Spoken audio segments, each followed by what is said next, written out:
Hello everyone, this time welcoming you all with a very beautiful concept of induction of charge. यहाँ मैं आपको ये नहीं पढ़ाऊंगा कि अनचार्ज मेटल के पास चार्ज को लेके आएंगे तो चार्ज इंड्यूस होगा, वो तो बेसिक से आप ऑलरेडी 7th 8th में भी पढ़ के आ चुके हैं।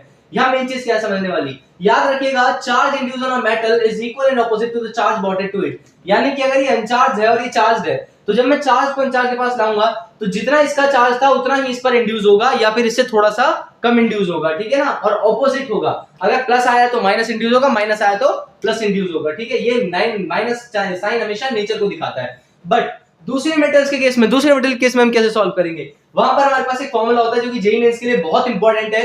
Induce charge equal to minus का क्यूब 1 माइनस 1 अपॉन में के, राइट। तो इस फॉर्मूले को हम डालते हैं पहले मेटल के लिए। मेटल के लिए डाइलेक्ट्रिक कांस्टेंट के की वैल्यू इनफाइनाइट होती है, तो वहां पर इंड्यूस चार्ज ब्रिंगिंग चार्ज के बराबर हो जाता है। और एयर के केस में डाइलेक्ट्रिक कांस्टेंट की वैल्यू 1 होती है, तो वहां पर इंड्यूस चार्ज क्या हो जाता है, 0 हो जाता है। तो इस कॉन्सेप्ट